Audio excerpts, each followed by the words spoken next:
On April 3, 1973, a Proton rocket tore through the morning sky above the Baikonur Cosmodrome, carrying what Soviet officials announced was a peaceful scientific space station named Salyut 2. But Salyut 2 was a lie. Its real designation was Almaz, Russian for diamond, and hidden within its pressurized hull was something that had never existed before: a rapid-fire cannon designed to operate in the vacuum of space, capable of unleashing approximately 850 rounds per minute of destruction. While the world celebrated the space age as humanity's greatest peaceful achievement, the Soviet Union was quietly building something that would have terrified even the most hawkish Cold Warriors. This wasn't just a space station. It was a fortress in orbit, equipped with reconnaissance systems that could photograph individual vehicles on the ground and weapons that could turn the cosmos into a battlefield. This is the story of the engineers who built these orbital weapons platforms, the cosmonauts who lived inside them, and how close we came to transforming the ultimate frontier into the ultimate war zone. To understand how we arrived at the moment when humans pointed guns at each other from orbit, we need to go back to 1964, when the space race was transforming from scientific competition into something far more dangerous. That year, the United States announced the Manned Orbiting Laboratory, a military space station designed to conduct reconnaissance and test weapon systems from the ultimate high ground. The announcement sent shockwaves through Soviet military leadership. If the Americans were militarizing space, the Soviets couldn't afford to be left behind. Enter Vladimir Chelomei, chief designer at OKB-52, a man driven by equal parts patriotic duty and professional ambition. While his rival Sergei Korolev dominated headlines with civilian space achievements, Chelomei saw military applications as both necessary for Soviet survival and as his path to proving his design bureau deserved equal status. He seized the moment to pitch something audacious: Almaz, an orbital piloted station that would combine human intelligence with cutting-edge technology to create what he called a spy satellite with a cockpit. Chelomei's argument was compelling. Automated satellites could photograph enemy territory, yes, but they couldn't make split-second decisions about what mattered. A trained military observer in orbit could distinguish between a decoy and a genuine missile installation, could recognize patterns that automated systems would miss, could adapt to unexpected opportunities. Unlike Korolev's civilian Salyut program, Almaz would be explicitly military, operated by Air Force cosmonauts rather than civilian pilots, and equipped with defensive weapon systems to protect against American interference. The timing couldn't have been better for Chelomei. Soviet Premier Nikita Khrushchev, who happened to employ Chelomei's son as an engineer, greenlit the Almaz program with substantial funding. The leadership viewed it as essential to countering what they perceived as American militarization of space. But there was a terrifying twist to this new arms race. Unlike ground-based weapons confined to their silos or ships restricted to the seas, these platforms would orbit over every nation on Earth. Sovereignty would become meaningless. Nuclear first-strike capabilities would be measured not in the 20 to 30 minutes it took an ICBM to arc across continents, but in the mere minutes it would take to redirect an orbital weapon toward a target passing beneath. Split-screen comparisons of American MOL concepts and early Almaz schematics would have shown startling similarities. Both superpowers had arrived at the same terrible conclusion about space's military potential. An orbital station passes over virtually every point on Earth multiple times per day. There is no hiding from something that operates from the high ground of space itself. The strategic advantage was enormous, so was the threat. But building a military fortress in space would require solving problems no engineer had ever faced. Problems that would push Soviet technology to its absolute limits, and in some cases, beyond them. The task of creating the Almaz orbital piloted stations fell to the Myasishchev Design Bureau, and the challenges they faced were staggering. These weren't just spacecraft. They were hybrid creatures that had to function as reconnaissance platforms, weapon systems, and human habitats simultaneously. The Almaz stations measured 14.55 meters in length, with a maximum diameter of 4.15 meters. To put that in perspective, imagine trying to fit a complete military intelligence center, a weapons platform, and living quarters for a crew into a space roughly the size of a school bus. Now imagine that bus has to operate in the vacuum of space, withstand extreme temperature swings, and keep humans alive for up to 6 months. The engineers faced 3 incompatible requirements that had to somehow coexist in this cramped cylinder. First, life support systems for cosmonauts on extended missions, oxygen generation, carbon dioxide scrubbing, water recycling, temperature control, radiation shielding. Second, sophisticated reconnaissance payloads, most notably the Agat-1 camera system, a technological marvel with a focal length of 6.4 meters and an aperture of about 1 meter, capable of achieving ground resolutions of 1 to 2 meters per pixel. That level of detail meant Soviet intelligence officers could identify individual vehicles, distinguish between different types of aircraft, and map military installations with unprecedented precision. Third, defensive weapon systems and their associated targeting computers, ammunition storage, and fire control mechanisms. Each system demanded precious space, precious weight, and precious power. The solar arrays had to generate an average of 2.0 to 2.4 kilowatts, with peaks up to 7.5 to 10 kilowatts for later variants, enough electricity to run life support, reconnaissance systems, communications equipment, and weapon systems simultaneously. But power was just the beginning of the problems. How do you aim a camera or a weapon when your entire platform is in constant motion at 7.7 kilometers per second? The Earth spins beneath you, your orbit precesses, and any adjustment to your attitude affects every system on board. How do you stabilize a station after firing a weapon that produces tremendous recoil in the frictionless environment of space? How do you protect cosmonauts from the toxic propellant stored on board, from the explosive ammunition, from the 1,000 ways that combining military hardware with human habitation could go catastrophically wrong? The Myasishchev team worked through these problems one by one, but with each solution came a new risk. Every military system they integrated increased the probability of catastrophic failure. A malfunction in the weapon system could destroy the entire station and kill the crew. The engineers weren't just building hardware. They were making life and death decisions about what risks were acceptable, what safety margins were sufficient, what level of danger they were willing to impose on the cosmonauts who would live inside their creation. One engineer later reflected on the moral weight of their work, noting that they were building a fortress in the sky, but every new weapon brought more risk to their own people than to any potential enemy.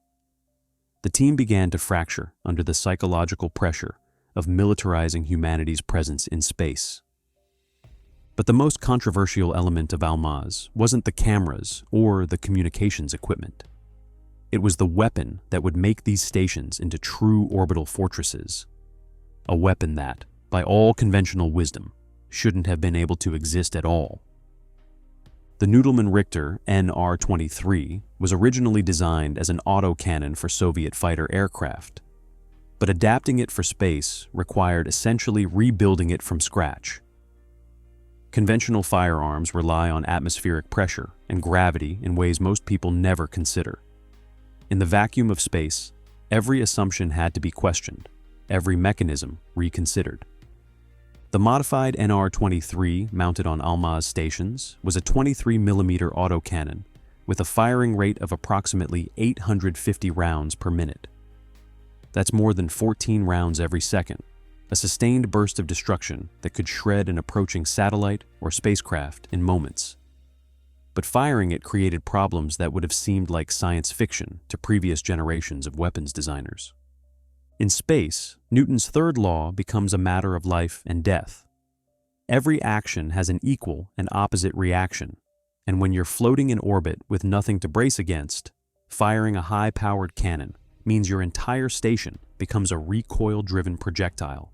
The Almaz engineers had to develop a sophisticated attitude control system that would fire thrusters to counteract each burst from the cannon, maintaining the station's orientation while the weapon discharged. It was a delicate dance of action and reaction, thrust and counter-thrust, all happening faster than human reflexes could manage. The ammunition itself required complete redesign.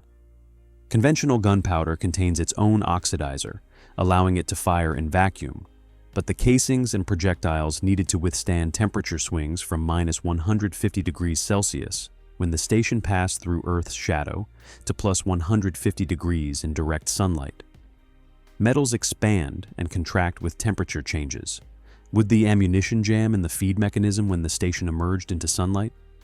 Would the propellant degrade in the harsh radiation environment of space? Testing posed its own unique challenges. Firing the weapon on the ground couldn't replicate space conditions, but testing it in orbit risked revealing the station's military nature to Western observers and creating something even more dangerous: orbital debris. This is where the weapon designed to protect Almaz could become its greatest threat. Every projectile fired from the cannon would continue traveling at orbital velocity, approximately 7.7 kilometers per second relative to the Earth.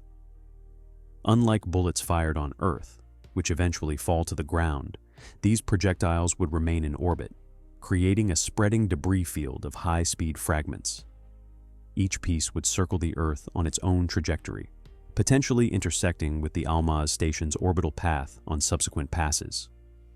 The Soviets would be creating a minefield that could destroy their own satellites, damage other spacecraft, or even strike the Almaz station itself hours or days after firing.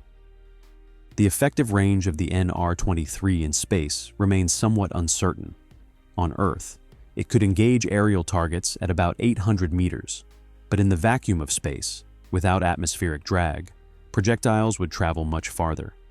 Accuracy would be limited by targeting systems and the challenge of hitting a moving target when both you and your target are traveling at kilometers per second. But within a range of perhaps 1 kilometer, the weapon would be devastatingly effective.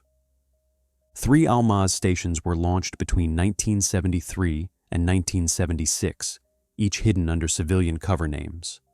Salyut 2 launched on April 3, 1973. Salyut 3 followed on June 25, 1974. Salyut 5 completed the operational series on June 22, 1976. Only Western intelligence agencies, watching with sophisticated sensors and careful analysis of orbital parameters, understood their true military nature. The gun was tested only once in orbit, and even then, the Soviets were too nervous to fire it with cosmonauts on board. After the crew of Salyut 3 departed, ground controllers remotely commanded the station to test fire the NR-23 in January 1975. The engineers feared the recoil might damage critical systems, or that some unforeseen malfunction in the vacuum environment could prove catastrophic. The test was successful. The cannon fired, the attitude control system compensated, and the station survived. But the fact that they conducted the test only after evacuating the crew spoke volumes about the risks involved. The cannon was just the beginning of what Soviet engineers were planning. What came next would make a space-based autocannon look almost quaint by comparison. The most disturbing aspect of the Almaz program wasn't what was actually deployed, but what was seriously considered. While there is no credible evidence that the Soviet Union ever deployed nuclear weapons on Almaz stations, internal discussions about the possibility revealed just how close we came to turning orbit into a nuclear battlefield. The strategic logic was chilling in its simplicity. An intercontinental ballistic missile launched from a ground silo could be detected 20 to 30 minutes before impact. That gave decision-makers a narrow window to verify the attack, authorize retaliation, and launch a counterstrike. It was a terrifying calculus, but at least it was measured in minutes that could be counted. A nuclear weapon deployed from orbit would compress that timeline catastrophically. With virtually no warning time, perhaps 5 to 10 minutes from the decision to strike to detonation, defense or retaliation would become nearly impossible. The hair trigger, already inherent in nuclear deterrence, would become even more sensitive, the margin for error even narrower. Soviet military planners calculated that a network of just 3 to 4 Almaz stations in different orbital inclinations could provide continuous coverage of all NATO military installations. At any given moment, at least one station would be in position for a potential strike against any target in the Western Alliance.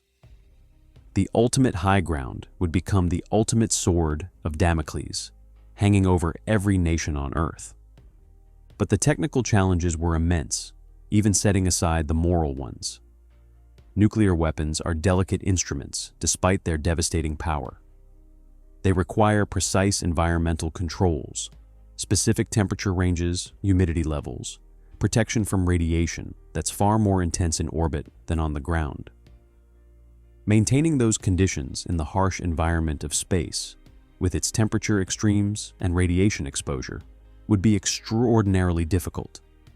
Any malfunction could result in radioactive contamination of the station, endangering the crew, or uncontrolled re-entry over populated areas, potentially spreading radioactive material across thousands of kilometers. International law complicated matters further. The 1967 Outer Space Treaty, which the Soviet Union had signed, explicitly prohibited placing nuclear weapons or any other weapons of mass destruction in orbit or on celestial bodies. Soviet legal experts explored potential interpretations that might allow temporary deployment or weapons that could be rapidly launched from orbit rather than stationed there. But ultimately, the combination of technical challenges, international legal constraints, and the recognition of the strategic instability such weapons would create prevented their deployment. The real problem with orbital nuclear weapons wasn't technical or legal, it was strategic. They created an unsolvable security dilemma.